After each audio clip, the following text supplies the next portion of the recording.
Eu quero convidar você a abrir as vossas Bíblias no Evangelho de Cristo segundo escreveu Lucas, capítulo de número 8, verso de número 49, meus irmãos. Localize isto. Evangelho de Lucas, capítulo 8, verso de número 49. Os irmãos e as irmãs que encontraram, digam amém. Assim está escrito na palavra do nosso Deus. Enquanto ele ainda falava, veio alguém da casa do governante da sinagoga dizendo: a tua filha está morta, não incomodes o mestre. Mas Jesus, ouvindo, respondeu-lhe dizendo: não temas, crê somente, e será salva. E ele, entrando na casa, não permitiu que nenhum homem entrasse, senão a Pedro, a Tiago e a João, e ao pai e à mãe da menina. E todos choravam e pranteavam. Mas ele disse: não choreis, ela não está morta, mas dorme. E eles riam dele para o desprezarem, sabendo que ela estava morta. E ele, pondo todos para fora, tomando-a pela mão, clamou dizendo: menina, levanta-te. E o seu espírito voltou e ela se levantou imediatamente. E ele lhe ordenou que dessem a ela de comer. E seus pais ficaram admirados, mas ele ordenou-lhes que a nenhum homem contassem destas coisas que haviam ocorrido. Os irmãos que entenderam isso, digam amém. Pode tomar o vosso assento, que Deus lhe abençoe. Aleluia, Jesus. Eu fui confrontado outro dia com uma palavra de uma pessoa que há muito ferido pela igreja. Pessoas que estão na igreja, mas não são igreja, essa é a verdade. E essa pessoa ferida desabou sobre mim palavras que têm potencial para machucar uma pessoa. E eu esperei ela desabafar. E olhando para aquele rapaz, eu disse assim: moço, que responsabilidade tenho eu das feridas que outras pessoas lhe fizeram? Eu sei que outros te machucaram, mas eu não vim aqui para te machucar. Eu vim aqui com azeite para te ajudar a curar o que outros fizeram. Essa palavra que eu estou dando aos irmãos como um testemunho serve para nós entendermos o que está acontecendo na vida deste rapaz a qual nós lemos. Visto que estamos rodeados de uma guerra diária, de palavras que vêm ao nosso encontro, com capacidade para destruir, ferir, terminar com aquilo que nós temos do lado de dentro. Vejam, pois bem, os irmãos, que quando ele se aproxima de Jesus, a aproximação dele de Jesus é como alguém que entende quem Jesus é. A Bíblia é categórica, clara em dizer: e adorando-o, exclamou a sua fala: Jesus, você tem poder, você pode levantar a minha menina. Então perceba, os irmãos, que antes de um pedido, houve uma adoração. E não foi Jesus fazer para ser adorado.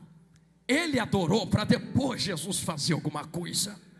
E a adoração dele estava incluída dentro do próprio pedido: se quiseres, denotando quem Jesus era. Então perceba que alguém só pode adorar Jesus quando de fato entende quem Jesus é. Quem era Jesus para esse rapaz? Para esse rapaz, Jesus era alguém que, mesmo que alguém esteja doente, pode ser curada por aquilo que está depositado na vida de Cristo. Mas os irmãos percebem mais à frente que esse mesmo rapaz que deposita a sua fé em Jesus é confrontado com uma palavra que pode exterminar essa fé, sabendo que foi exatamente essa fé em Jesus que fez com que Jesus saísse de onde estava e estava a caminho de sua casa para realizar um milagre. Ele recebe uma palavra, uma notícia, aonde muitos teriam desmoronado. Não perturbe mais o mestre, deixa Jesus em paz. Era somente até aqui que havia esperança. Daqui para lá não tem mais jeito. Não tem mais jeito, porque a tua menina morreu. Eu não sei se os irmãos repararam e perceberam bem, que ele está tendo que lidar com pessoas que não entendem quem Jesus é. Porque quem conhece quem Jesus é, não limitaria Jesus apenas a uma cura, visto que a morte havia entrado.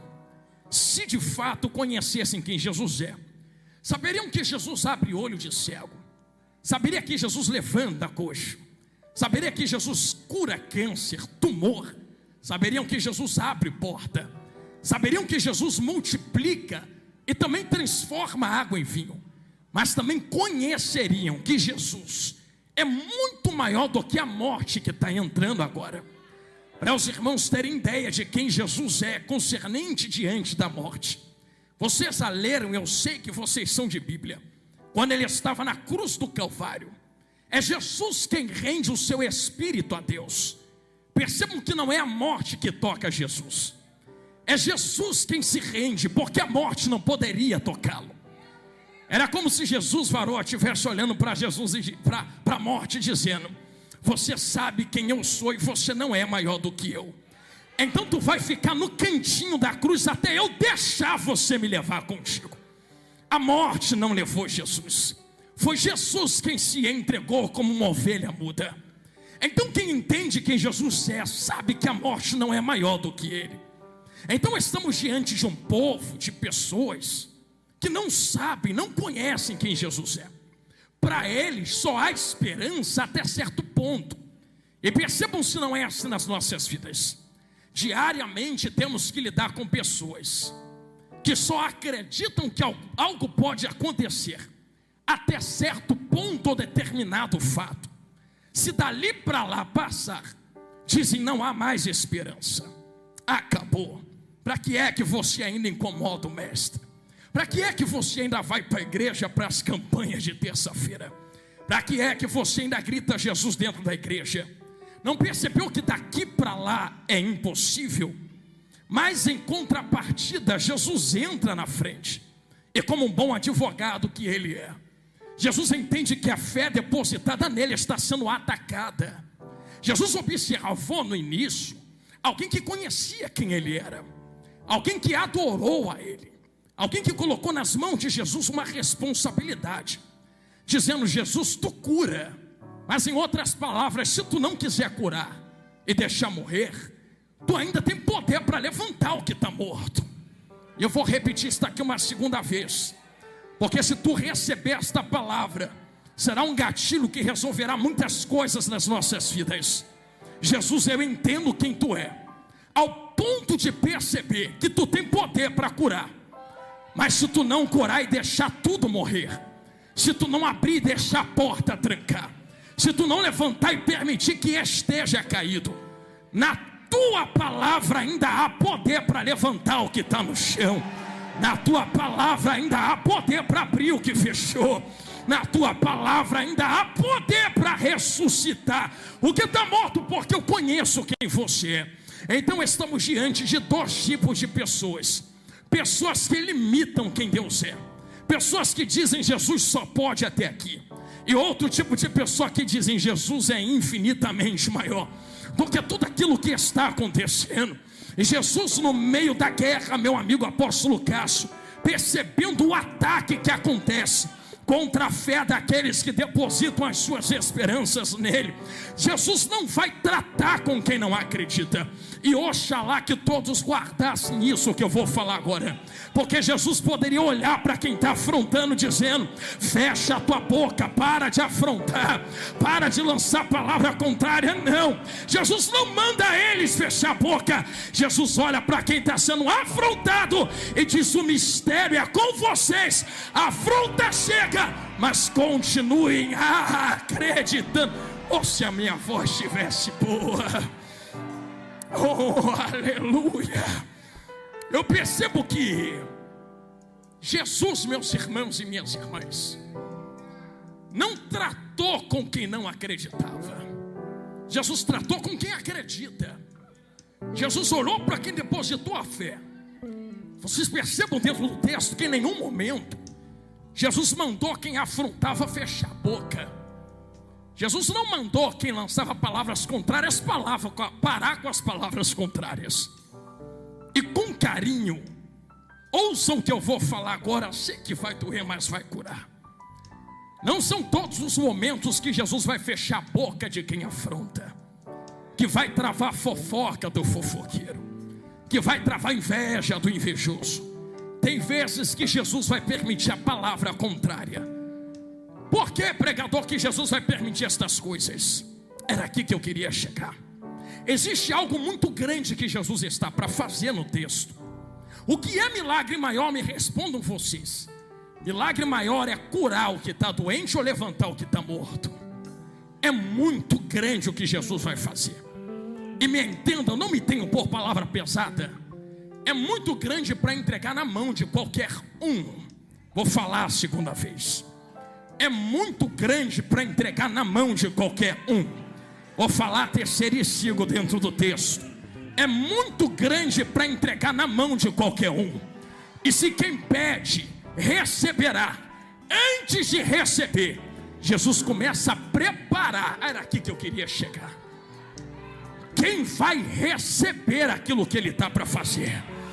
Oh, eu senti Jesus falar com gente aqui. Eu repito uma segunda vez, se você quiser abrir a boca para dar glória. O problema não é Jesus fazer milagre. O problema é suportar a preparação para receber o peso do que ele quer fazer. Só catuca quem está do teu lado e diga: o problema não é falta de poder nele. Diga isso: nunca faltou poder para ele fazer. Digo, o que falta é você estar preparada para receber. É muito grande, muito grande, muito grande o que ele quer entregar na tua mão. A pergunta é: está preparada para receber? Se não tiver, se prepara, porque vai haverá preparação. Oh, aleluia. Eu sei que está doendo, estou falando com calma, mas eu sei que está curando.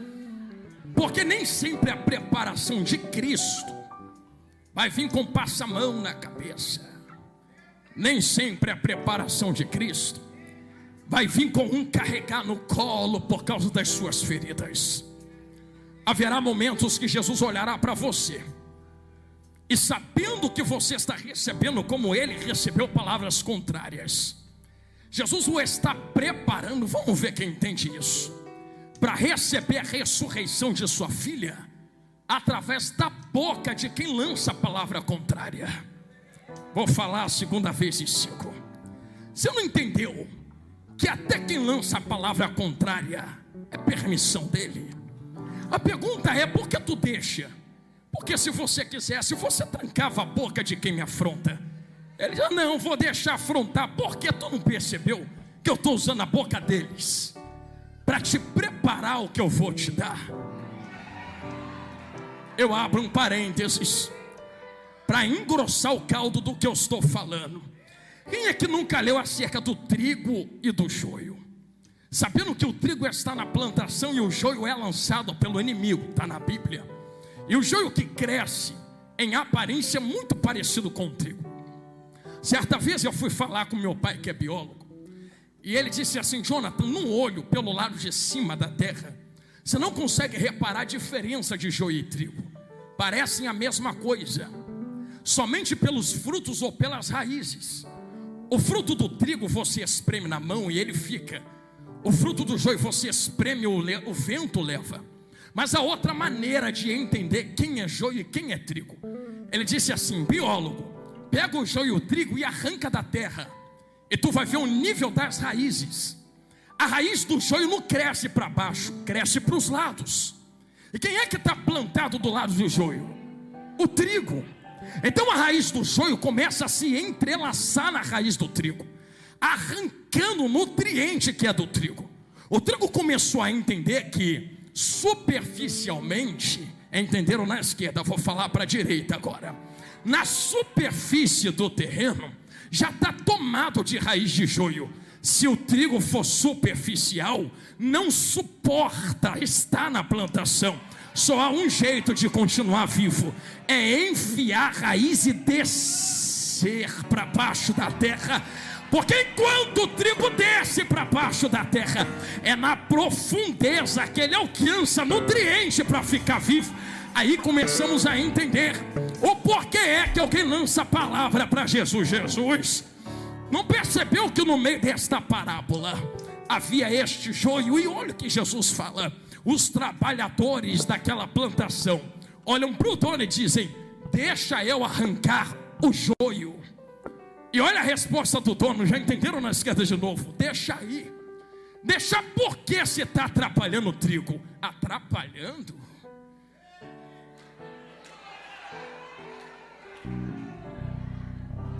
Para que tu deixa esse joio na plantação?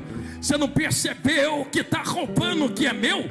Ah, vocês que não perceberam, o joio não está te atrapalhando, ele está tomando o que é teu, mas está te ajudando a aprofundar a raiz na terra. Você não percebeu que ele está usando a boca do joio? Você não percebeu que ele está usando a palavra do joio? Você não percebeu que ele está usando a pedrada do joio? Quem era você antes dessa pedrada do joio? Quem é você agora depois da pedrada do joio? A preparação da parte dele para suportar o que ele quer dar a nós. Eu estou devagar ainda. O que é que ele quer dar a nós? Algo muito grande. E esse algo grande não vai entrar na mão de qualquer um. É necessário haver uma preparação. E a palavra que ele crê somente, essa palavra que Jesus lança a ele, e essa palavra, eu gosto de pensar nestas coisas. É uma palavra que entra dentro da alma, do coração. Era como se Jesus estivesse dizendo: meu negócio é contigo. Você, a tua responsabilidade não é ressuscitar o que está morto. A tua responsabilidade é somente crer. Ah, se entendessem isso. Tu não tem poder para levantar o que está morto. Não tem. Tu não tem poder para abrir o que está fechado. Não tem. Tu não tem poder para fazer dar certo o que está dando errado. Não tem. Mas o crer move a mão daquele que tem poder para levantar o que está morto. Ah, eu vou apertar esta tecla aqui. A palavra de Deus diz que sem fé, completa para mim que vocês são de Bíblia, sem fé é impossível agradar a. Então não há como você agradar a Deus cantando se não houver fé, louvando se não houver fé, adorando se não tiver fé. Vou dar uma oferta boa, tem fé? Se não tem. Eu vou na igreja todo dia, tem fé? Se não tem. Ouvir na igreja, cantar, ofertar, pregar, trabalhar para ele não agrada, se isso não for ensopado de fé, transportado de fé. E o que é fé, evangelista Jonathan? Fé, segundo a Bíblia, eu vou colocar no português bem claro, bem simples para os irmãos entenderem. A Bíblia diz que a fé é o firme fundamento das coisas que não se enxergam, não se veem, mas você crê. Em uma palavra aportuguesada é mais ou menos assim: eu estou diante do precipício, eu não vejo chão na minha frente, mas eu recebi uma palavra do alto: caminha. Caminha para onde se não tem chão? O problema é teu, caminha. Eu vou falar de novo, que acho que é difícil de aceitar essa palavra mesmo. Mas não há possibilidade de caminhar. Caminha. Cadê o chão? Caminha. Cadê aquilo que me sustenta? Caminha. Caminha para onde? Para cima do precipício. Imagine alguém acreditando em Deus: então vou fazer o que tu está mandando. Só porque tu mandou, pé direito na frente. Mas eu creio que se você mandou, tu ainda é poderoso para quando eu colocar meu pé, você colocar por baixo as suas mãos, para me fazer caminhar sobre aquilo que não existe. Você quer ver como isso tem dentro da Bíblia? Eu não estou falando da boca para fora. Lembra de Moisés na frente do Mar Vermelho? Qual é a palavra que Deus lança a Moisés? Moisés, você está me pedindo solução? Eu já não mandei marchar. Marchar para onde se o mar está trancado? Marchar para onde se Faraó vem atrás? Depois que Deus manda marchar, Deus dá a solução: toca a vara nesse mar, o mar vai se abrir, vocês marcham. Então olha a ordem como Deus trata as coisas. Deus não abre o mar para mandar Moisés marchar. É o contrário. Deus olha para Moisés e diz: marcha primeiro, bota o pé primeiro, entra primeiro, e depois eu vou abrir o mar para você passar. Então não é ver dar certo para poder fazer, é fazer para poder começar a ver dar certo. Isto é tratamento de fé. É por isso que a palavra de Jesus para ele é: crê somente. Jesus está tratando algo interior, varoa. Era aqui que eu queria chegar. Por que Jesus está tratando algo interior? Os irmãos estão me olhando, pregando para vocês aqui agora. O que está pregando para vocês é a minha voz cansada, sim ou não? Não. O que está pregando para vocês é o meu corpo cansado, sim ou não? Não. Existe algo que não pode ser tocado, que está aqui dentro, e está usando essa voz cansada e esse corpo para pregar para vocês. Existe algo que não é apalpado, que controla aquilo que pode ser tocado, sim ou não? Agora vamos olhar para a fé. Fé pode ser tocada. Então fé não começa naquilo que é tocado. Fé começa naquilo que não pode ser apalpado e está aqui dentro. E isto fala relacionado a todos os sentimentos. Alegria não pode ser tocada, tristeza não pode ser tocada, felicidade não pode ser tocada, nada disso pode ser tocado. Mas perceba o poder daquilo que não pode ser tocado. O que não pode ser tocado aqui dentro vai mandar meu braço se mexer, mexe. Então aquilo que não é apalpável controla aquilo que é apalpável. A fé é a mesma coisa. Não é aquilo que é apalpável que controla aquilo que não é apalpável. É a fé que não pode ser tocada, que influencia aquilo que você pode tocar, traz à existência aquilo que não existe. Eu estou pregando aos irmãos que não é por causa de vocês. Ela mexe com alguém que tem poder para isso, que pode fazer. É por isso que este rapaz que chega até Jesus, para indagar Jesus, colocar diante dele a sua necessidade, percebe que existe uma luta travada de pessoas que não acreditam, lançando palavras que não podem ser tocadas, e estão atingindo algo dentro que não pode ser tocado. E Jesus entra com uma palavra que não pode ser tocada, para guerrear aonde não pode ser tocado nem apalpado, e dar vitória naquilo que é apalpável. A filha dele que irá se levantar. A guerra deixou de ser física, a guerra passou a ser espiritual dentro do texto, de palavra contra palavra, de fé contra descrença, de quem acredita contra quem não acredita. Existem dois tipos de pessoas, e é aqui que eu quero mergulhar com os irmãos e a gente vai para o final. Dois tipos de pessoas que estão do lado de fora e que vocês precisam tomar cuidado para não deixarem te influenciar do lado de dentro. O primeiro tipo de pessoa está no texto. Ainda não aconteceu e não acreditam que pode acontecer. E eu gosto muito de guardar o coração junto com a minha esposa dessas coisas, porque, irmão, com carinho, tem gente que não vive, mas não quer deixar você viver. Tem gente que não acredita, mas não quer deixar você acreditar. Tem gente que não vai, mas não quer deixar você ir. Tem gente que não faz, mas não deixa a gente fazer. E talvez uma das maiores guerras e batalhas que vivamos seja exatamente esta: pessoas que não acreditam, mas não querem deixar outros acreditarem.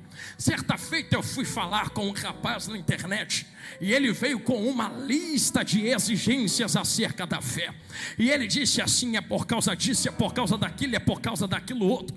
E eu olhei para ele e falei assim: rapaz, eu poderia debater e rebater com Bíblia tudo isso que você está falando, mas eu vou gastar tanto tempo escrevendo. Eu só vou falar uma coisa para você: tu não acredita? Eu aceito que tu não acredita, me deixa acreditando. você vive a tua paz com a tua descrença, e me deixe viver em paz com a minha crença, e cada um vive em paz no reino de Deus, e ponto final. Não é meu papel fazer o outro crer, até porque a Bíblia diz que é o Espírito Santo quem convence o homem do pecado. Então não sou eu quem convence alguém. Mas quando estamos falando de pessoas que se levantam, o primeiro tipo são pessoas que se levantam antes de acontecer, não acreditam que acontece e se levanta contra aqueles que acreditam. Mas permita-me mergulhar no segundo tipo de pessoa. É o segundo tipo de pessoa que está no Evangelho de João, capítulo de número 11. Quando Lázaro morre, é colocado dentro do túmulo, chamam Jesus. Jesus chega naquele local. A palavra de Deus diz que depois de Jesus realizar o milagre, as pessoas que antes olhavam e diziam: rapaz, era para ter chegado antes, chegou agora quando já é impossível. Esse que abriu o olho de cego, levantou coxo, não conseguiu nem chegar a tempo para impedir a morte de chegar. Mas quando Jesus ressuscita Lázaro, eles mudam a boca, mudam a fala e começam a querer matar, destruir aquilo que Jesus fez. Pessoas que não acreditam antes e pessoas que não acreditavam passam a entender que Jesus faz, mas quer destruir o que Jesus fez depois. E como lidar com esse tipo de pessoa? A primeira coisa que precisamos entender, e aqui eu termino, é que tanto o milagre desse rapaz em Lucas capítulo 8, quanto o milagre de Marta e Maria em João capítulo 11, tem a mesma essência de fé. Qual é a mesma essência de fé, evangelista Jonathan? Quando Jesus chega no local, após Lázaro já ter morrido, havia uma crença entre os judeus, que até o terceiro dia poderia se voltar à vida. Ao quarto dia já não havia mais esperança, e é o dia que Jesus chega. Quando Jesus pisa naquele local, Marta chega até ele, e olhando na pupila dos olhos de Jesus, pega esse dedão, bota no nariz dele e diz: se tu tivesse aqui antes, quando nós havíamos te chamado, o meu irmão Lázaro não teria morrido. Eu imagino Jesus olhando para ela, apóstolo Cássio, e dizendo assim: olha, minha filha, tu não entendeu quem chegou aqui não? Tu não me conhece não? Eu vou me apresentar para você, teu irmão há de ressurgir. Aí ela começa: eu sei, no último dia, no dia da ressurreição final. Eu imagino Jesus: tu não me conhece mesmo. Eu vou me apresentar quem eu sou. Eu sou a ressurreição. Eu sou a vida. E quem crê em mim, ainda que esteja morto,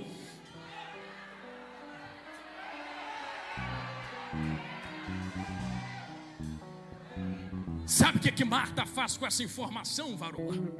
Marta pega essa informação, apóstolo Cássio, vem correndo dentro da casa, assim como em Lucas 8 pranteavam, vem correndo até Maria no meio do pranto e diz: Jesus chegou.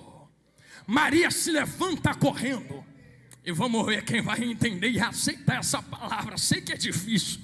Chega no mesmo lugar que Marta estava com Jesus, pega o mesmo dedo, bota no mesmo nariz, faz a mesma oração: se tu tivesse aqui, meu irmão Lázaro não teria morrido.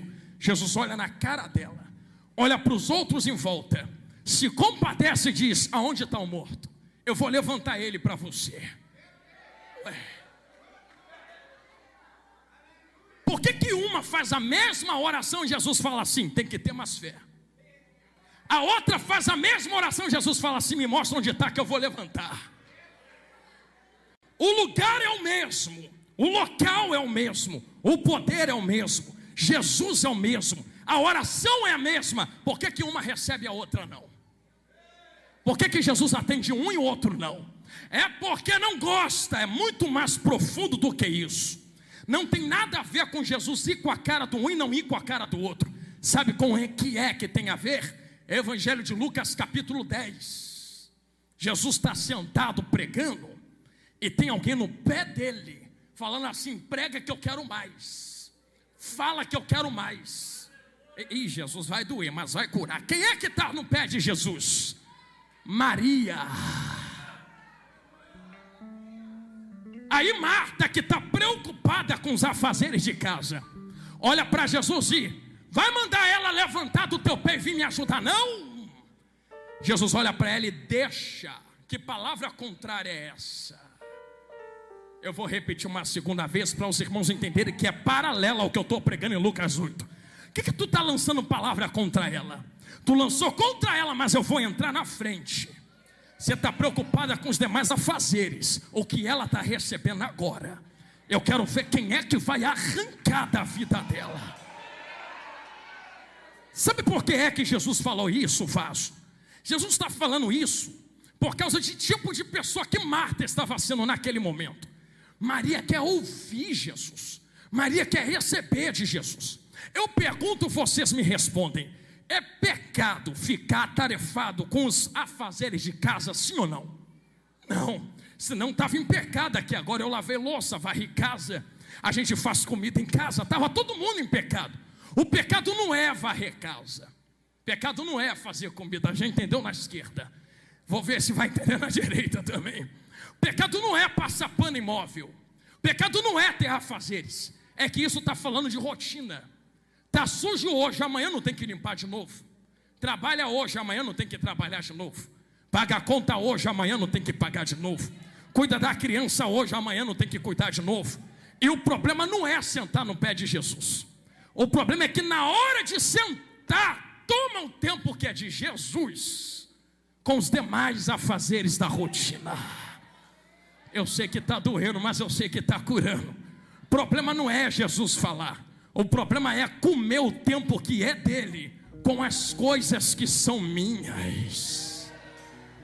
E eu quero dar um alerta a vocês aqui esta noite.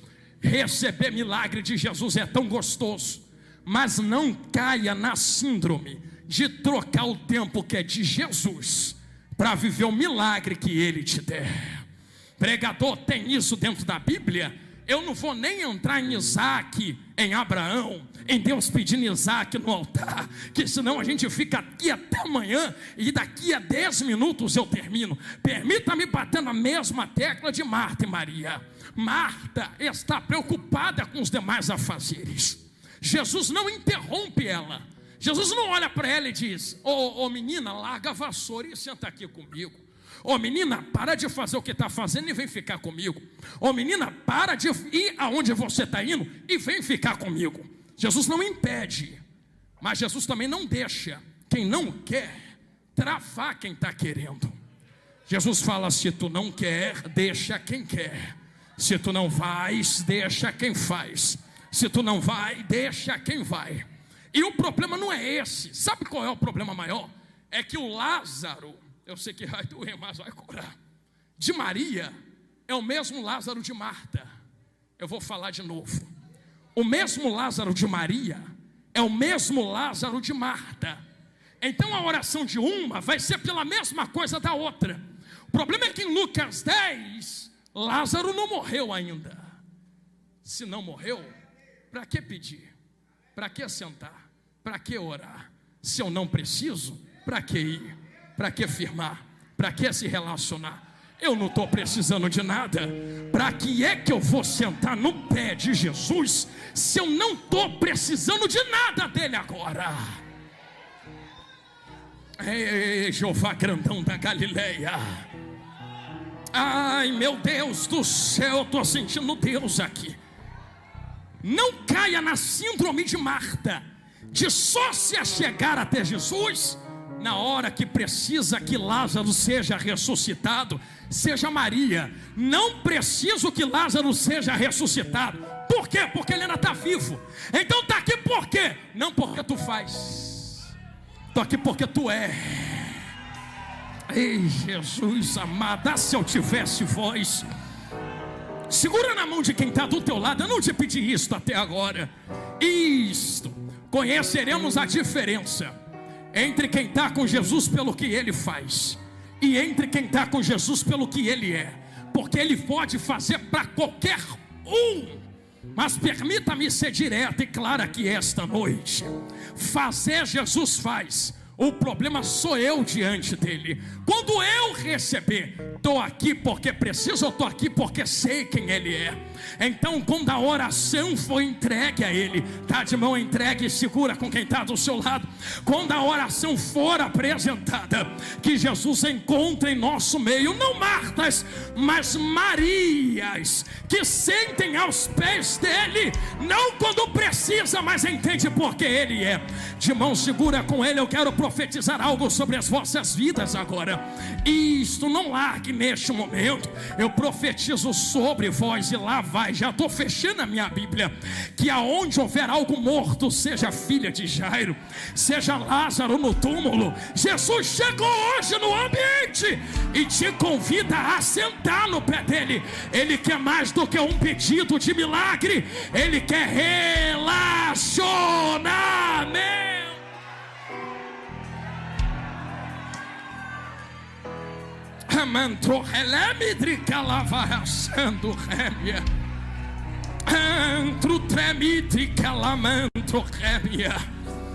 Eu sei que a palavra está pesando neste momento, mas eu posso repetir a vocês. Estou terminando agora algo que eu falei com uma pessoa uma vez.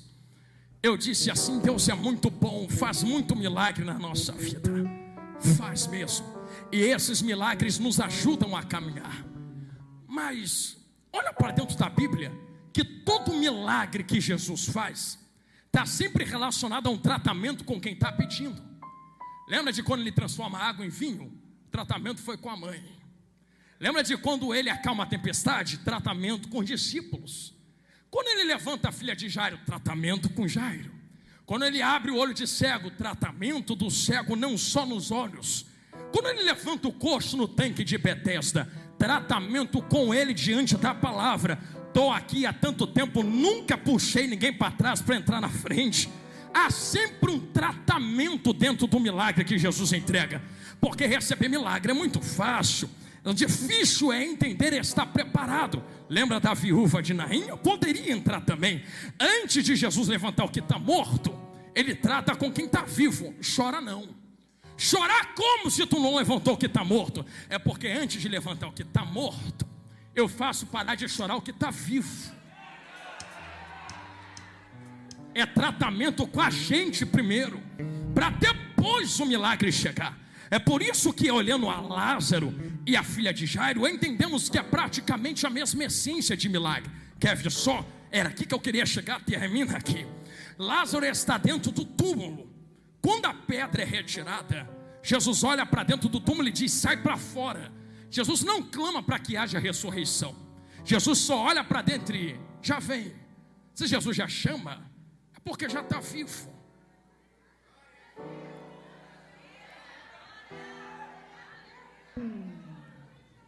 Estava vivo quando que eu não vi? Primeiro, quem foi que falou que tu precisa ver para acontecer? Tu não viu, mas ele já fez. Fez quando o pregador. Existem pregadores que dizem: eu respeito muito, eu entendo este caminho teológico, que a pedra estava impedindo o milagre de acontecer. Eu gosto de pensar de um jeito diferente. Pedra não impede Jesus de fazer nada, até porque foi ele que criou a pedra. Lá no princípio Jesus era a palavra na boca de Deus. Haja o que? Tudo, até a pedra. Foi Jesus que criou a pedra. Pedra é criatura, Jesus é criador. O que é pedra para impedir a palavra de Jesus? Pedra não impede de acontecer, mas sabe o que ela impede? Quem está de fora viveu o que já aconteceu dentro. Eu vou falar de novo. Não é o milagre deixar de acontecer, já aconteceu, tu só não viu ainda. Mas como eu posso ver e viver se a pedra está na frente? Por isso a palavra é: quer viver? Eu já fiz, tu só precisa tirar. O apóstolo Cássio entendeu. Tu só precisa tirar aquilo que te impede de enxergar aquilo que já está feito. Pregador, como se eu não vi acontecer no meu relógio ainda? Eu posso dizer a vocês que Jesus, Deus e o Espírito Santo têm a mesma essência. Se Deus prometer, já está cumprido. Cumprido como se não aconteceu ainda? É porque está no Cronos. Kairos, que é a vontade de Deus. Se Deus falou, já está feito, porque Ele não está agarrado no Cronos, Ele está além do Cronos, Ele está no Kairos, que é a vontade dEle. Então quando Jesus fala, vou fazer, vou ressuscitar, vou abrir, já aconteceu, tu só não está vivendo ainda. E como eu posso viver? Tirando a pedra da frente. Mas eu acredito que tirar essa pedra da frente tem muito mais profundidade do que apenas viver o milagre que Jesus já fez. Sabe qual é a profundidade de tirar a pedra da frente? Essa pedra que estava na frente do túmulo era adornada, pintada, colocada flores, era colocada incenso, porque você entende, tem algo morto do lado de dentro, tem algo podre do lado de dentro, tem algo que está se deteriorando do lado de dentro. E quem está do lado de fora precisa passar em frente ao túmulo e tem a ideia de que mesmo que dentro esteja podre, morto, fedendo, por fora está pintado, está bonito, está cheiroso, adornado. Então qual era a ideia? Por fora está morto, mas por dentro está morto, mas por fora está dando a ideia de que há aparência, vida, beleza. Jesus olha para aquela pedra adornada e diz: não, pedra pode ser bonita fora, mas impede o que está vivo do lado de dentro sair para fora. Então primeira coisa, tira a pedra que embeleza o que está morto do lado de dentro. Jesus não trata o que está fora, Jesus começa a tratar o que está dentro. E há profundidade nesta palavra, porque para Marta e Maria bastava a beleza fora, para Marta bastava a beleza fora. Jesus está morto há 4 dias, está fedendo, está podre. Vão ver o nível que chegou. Eu já não te disse que se você crer, você verá a glória de Deus. Traduzindo Marta, meu negócio não é com a aparência de fora. Está bonito fora, mas eu quero levantar o que está morto dentro. E quando foi que levantou, pregador? A Bíblia não diz, mas me deixa crer que foi quando Jesus botou o pé no ambiente assim, ó. Quando ele bota o pé, olha Lázaro dentro. Chegou alguém forte aí fora. Chegou alguém poderoso aí fora. Jesus pega Lázaro e diz: desatai-o. Deixa Marta e Maria viver esse negócio, trazendo para dentro da história de Jairo e ligando tudo para nós orarmos. Mesma coisa, Jesus chega no ambiente de morte, bota o pé, está todo mundo chorando. Jesus olha para a cara daqueles que não acreditam e está chorando por quê? Ela não está morta, ela está dormindo. Jesus já está falando algo que aconteceu, eles não enxergaram ainda. Quem não entende quem Jesus é começa a rir e fala: é impossível, esse camarada é doido, é louco, ele está com um parafuso a menos. Jesus foi debater, Jesus foi tentar convencer? Não, Jesus falou: quem não acredita, a porta é ali, vai.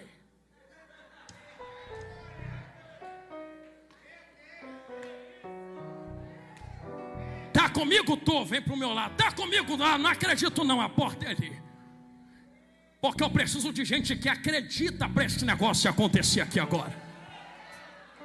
Jesus olha para o pai, para a mãe, para João, Tiago.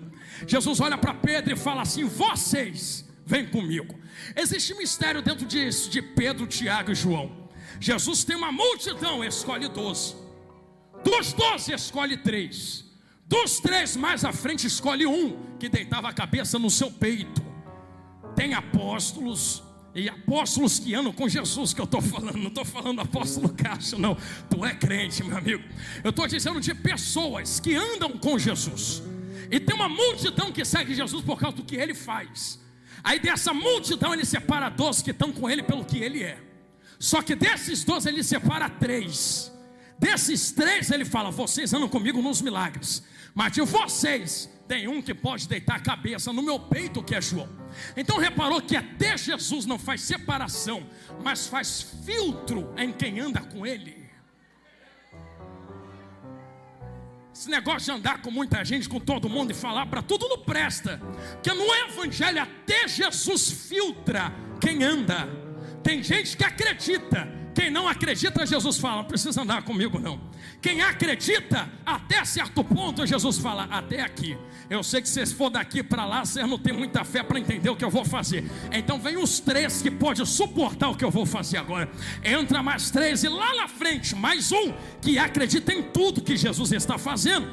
Porque até Pedro precisou de uma pregação de Jesus depois da ressurreição. Mas deixa esse negócio aqui para outro dia. É por isso que Jesus esvazia. Olha para a menina, pega na mão, levanta ela, coloca ela de pé. E reparou que Jesus não disse assim: haja vida, ressuscita. Com Lázaro foi a mesma coisa. Com Lázaro Jesus só falou, já vem, só sai. E com a menina também, só levanta, vamos embora, vem. E o Espírito entra nela. Reparou que Jesus não trabalha fazendo com que aquilo que está dando errado possa dar certo. Ele trabalha como alguém que já deu certo, só toma posse. Ah, se todos entendessem isso aqui que eu acabei de falar agora. Eu vou repetir uma segunda vez e você recebe esta palavra. Eu sei que eu estou cansado, minha voz está fadigada, mas lá vai a segunda vez. Quer aprender com Jesus? Não ore como alguém que espere algo acontecer. Ore como alguém que já entendeu o que aconteceu, só está tomando posse. Levanta, sai para fora, enxerga, anda, não volta mais, não faz mais. Jesus não faz acontecer, já aconteceu, ele só toma posse. Porque está acontecendo. Levanta, ele toma na mão, entrega para o pai e para a mãe e diz: dá de comer a esta menina, alimenta o teu milagre, sustenta aquilo que eu te fiz. Mãozinha em forma de receber. E eu termino agora. Isso. Eu quero ver quem é corajoso e corajosa de fazer isso que eu falei agora. Eu quero ver quem vai ter fé para agradar a Deus neste momento. Talvez você orou até hoje pedindo para fazer acontecer. Eu vim aqui abrir teus olhos e a tua mente. Não ore como alguém que vai fazer acontecer. Comece a orar como alguém que já entendeu. Já aconteceu. Chegou a hora de tomar posse daquilo que já existe. Chegou a hora de tirar a pedra da frente. Chegou a hora de fazer a existência. Levanta o que está caído, traz a vida ao que está morto. Fecha teus olhos agora em nome de Jesus. Isto, coloca a mão em forma de receber. Eu quero profetizar sobre as vossas vidas. Eu profetizo sobre vós. Aquilo que estava caído até agora, aquilo que estava morto até agora, aquilo que estava trancado até agora, aquilo que deu errado até agora, já deu certo, só toma posse. Já está vivo, só toma posse. Já está de pé, só toma posse. Já está aberto, só toma posse. Guerreiros e guerreiras de Jeová, tirem a pedra que te impede de enxergar o que já aconteceu. Mas você vai trazer a existência. Não, já existe. Você vai viver aquilo que já está preparado por Deus. Mostre a Ele que tu está preparado para viver tudo aquilo que Ele já fez. É só questão de você estar preparada. Então quero convidar você a fazer esta oração agora. Não ore para pedir para acontecer, ore agradecendo, porque já aconteceu. Ore tomando posse daquilo que Deus já fez. Ore pela tua casa, pela restauração, pela cura, pelo levantamento daqueles que estão caídos. Ore porque já aconteceu. Abre a boca e ore agora. Abre a boca e levante a tua voz agora. Agradeça ao teu Deus nesse momento. Ele está ouvindo esta oração. Ele está ouvindo este clamor. Toma posse. Toma posse. Eu aprendi algo construindo a minha casa com ela, gente. Pastor Jefferson, Sara, quando eu fui fazer, sabe qual é a primeira coisa que o pedreiro falou? Terreno vazio, ele falou assim: vamos cavar buraco. Pra que se a casa fica em cima, meu filho? Porque é embaixo que a gente coloca uma coisa chamada sabata. E o que sustenta a casa não é tijolo de muro, não é laje. Se tu não fizer isso embaixo, primeiro o vento da casa cai na cabeça de vocês. Depois que cavamos e firmamos a sapata, sabe o que ele fez? Agora fecha. Não, mas por quê? Porque aquilo que sustenta não é enxergado. Vou falar a segunda frase. Aquilo que segura não é ostentado. Aquilo que posiciona de pé no meio da guerra não serve para ganhar curtida em rede social. Isso é oculto, é escondido na terra. Você cava firme e tampa de novo. Quem passa em frente da casa vê a casa adornada, bonita, cheirosa, pintada, telhado bem feito, nem sabe. O que segura não é a aparência da casa. O que segura não é telhado. O que segura não é muro, não é tinta. Porque tem gente com aparência boa que está caindo. E tem gente sem aparência nenhuma que está de pé no meio da guerra. Porque o que sustenta não é enxergado. Aí quando eu olho para a Bíblia, encontro uma coisa que não é enxergada. Os discípulos olharam para Jesus e eles não pediram: Jesus, me ensina. Ensina o quê? Me ensina a pregar? Não. Me ensina a expulsar demônio? Não. Me ensina a ganhar o mundo? Não. Sabe o que eles pediram? Me ensina a orar. Vocês querem saber orar? Queremos. Quando for orar, entra no teu quarto, vai pro culto, fecha a porta, porque ninguém de fora precisa enxergar relacionamento que tu tem com Deus dentro.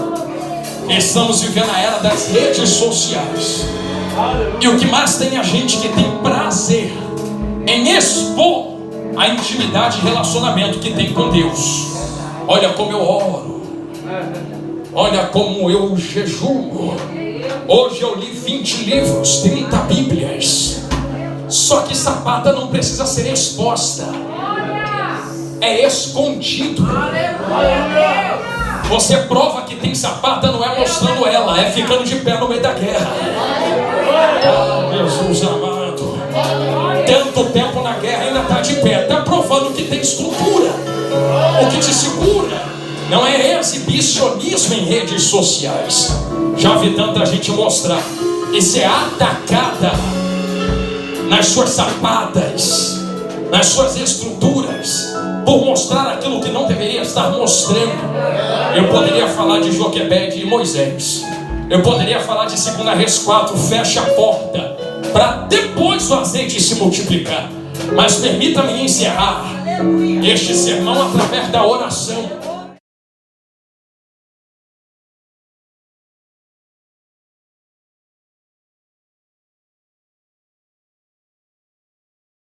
Meus irmãos, assim está escrito na palavra do nosso Deus.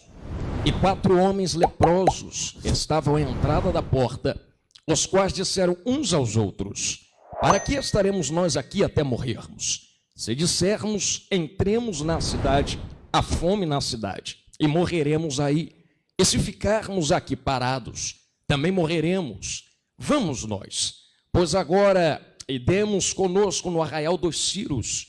Se nos deixarem viver, viveremos. Se nos matarem, tão somente morreremos. Já vamos morrer mesmo.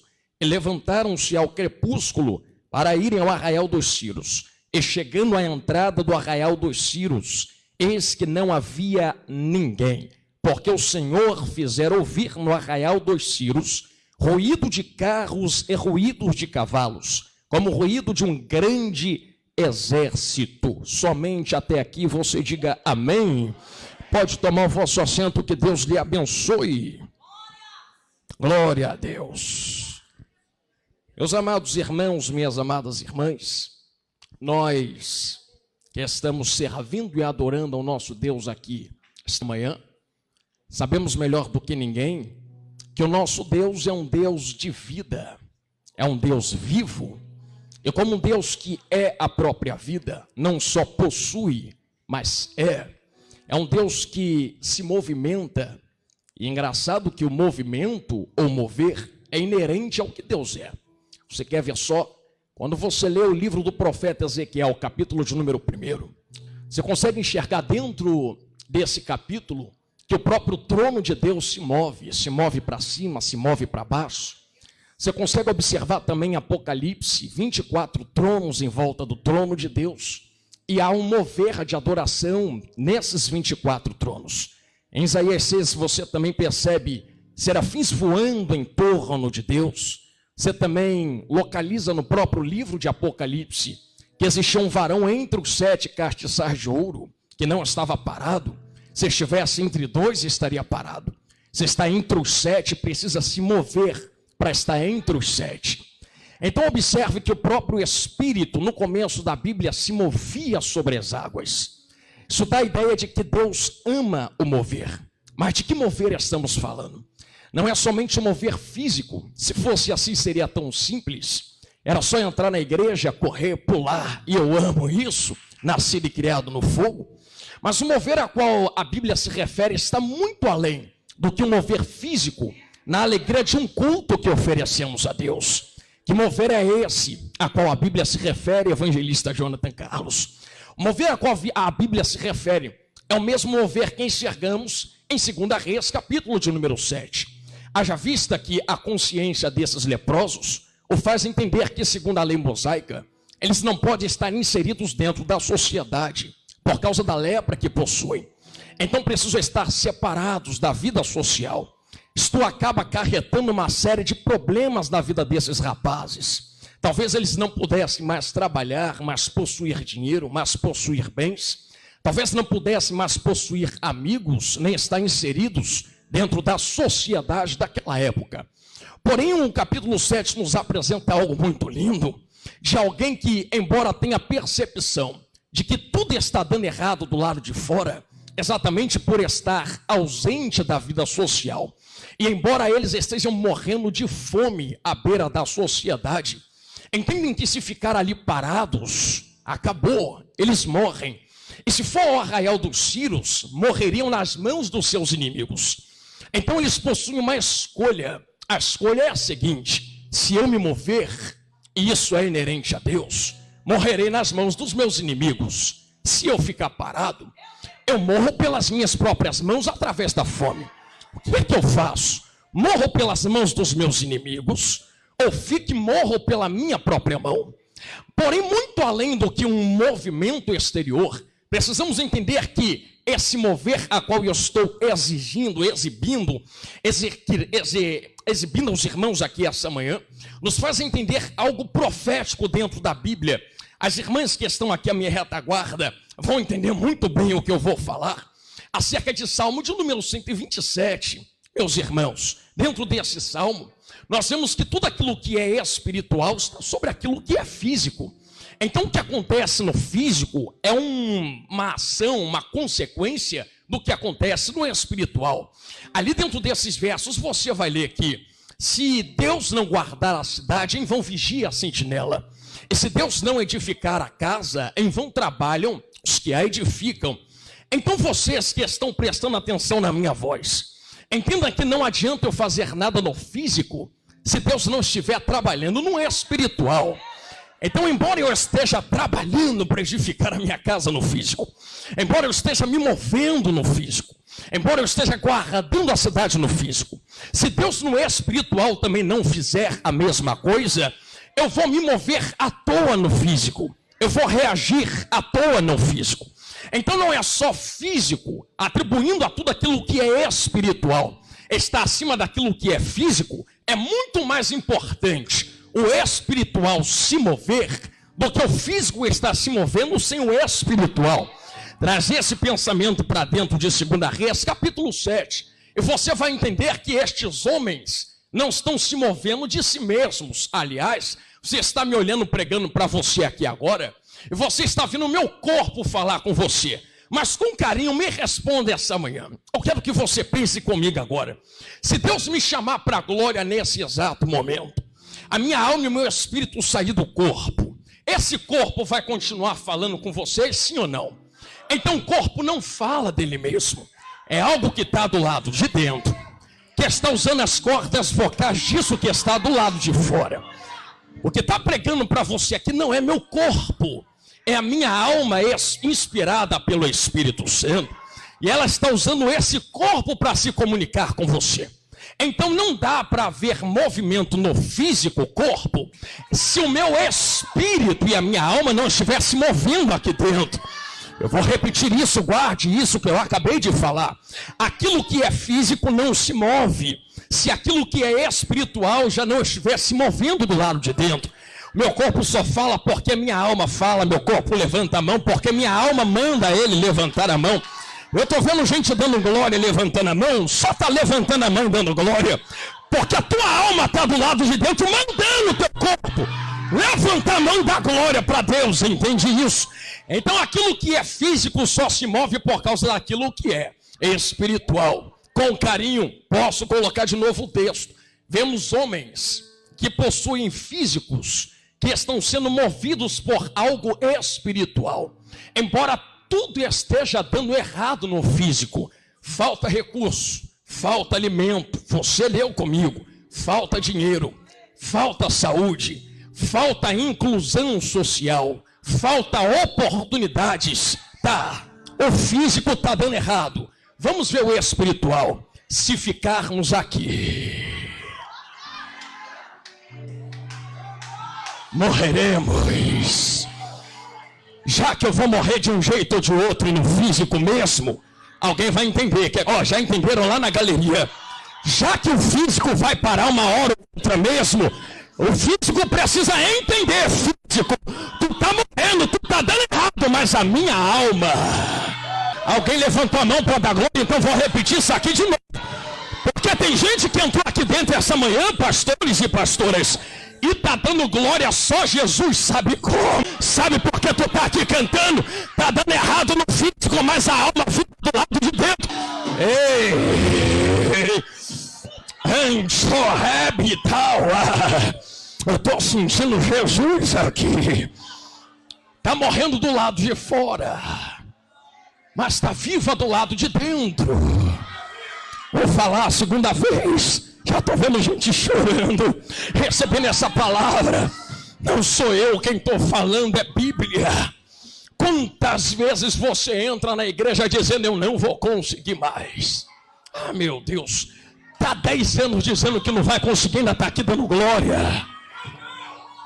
Desde o início de 2021 que você está dizendo, esse ano eu paro, esse ano eu morro, esse ano eu não consigo. Se você está falando isso desde janeiro, como é que chegou até agosto dando glória? Sabe por que chegou até agosto dando glória? Quando o teu corpo disse, eu não aguento mais. A tua alma do lado de dentro, o problema é teu, nem que seja arrastado, nem que seja pelos cabelos. Não, mas eu ainda tenho vida. Levanta a mão, já que tu levantou, chique, não abaixa. Eu vou liberar uma palavra profética desse altar.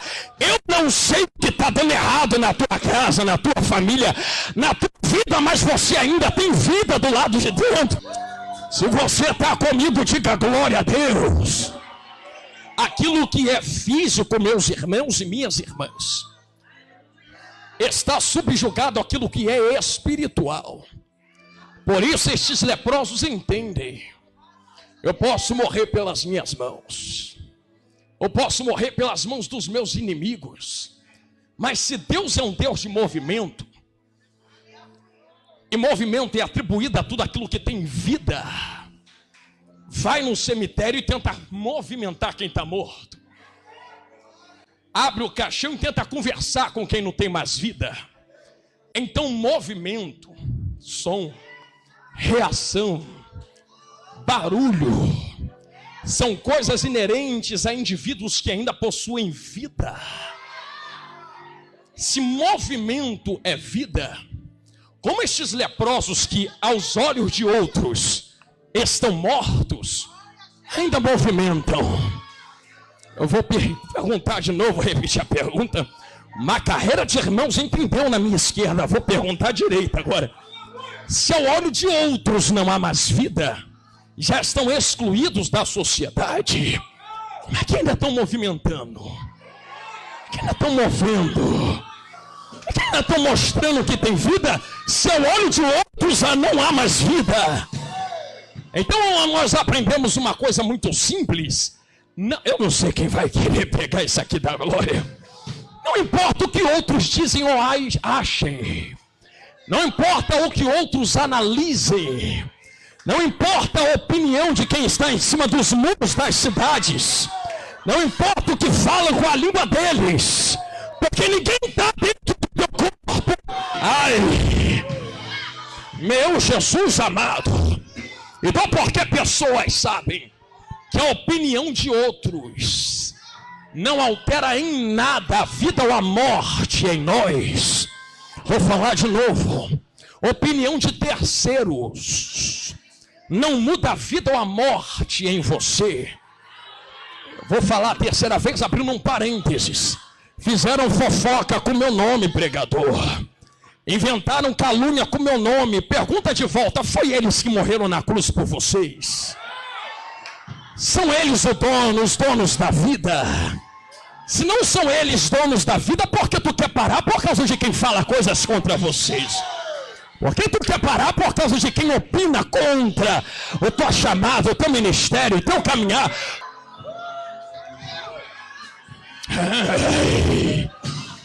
Tem um varão que passei aqui dentro, né? Eu vou dar lugar, Jesus, porque aqui vai um aviso. Ficar é coisa de quem não tem mais vida.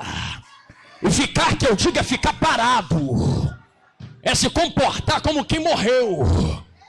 Com carinho e com respeito, senhoras e senhores, estes leprosos ainda respiram, ainda produzem sons. Se ficar parado é coisa de quem não tem mais vida, como é que ainda produz som, respira, fala, tem vida e se comporta como quem está morto? Vou perguntar a segunda vez para seguir. É alguém que tem vida se comportando como quem está morto, mas aos olhos de outros está morto se comportando como quem tem vida. Se isto é uma verdade, aqui vai um segredo. Deus gosta de restaurar coisas a pessoas que parecem mortas, mas ainda mostram ter a vida. Você quer ver? Pregador, me apresenta a Bíblia para corroborar com isso que você está falando. Você lembra da viúva de Naim? Poderia estar parada dentro da sua casa com um filho frio dentro do caixão ou sobre o esquife, mas ela entende: se eu ficar, está morto do mesmo jeito. Então bota esse rapaz que está morto nos ombros de quem tem vida.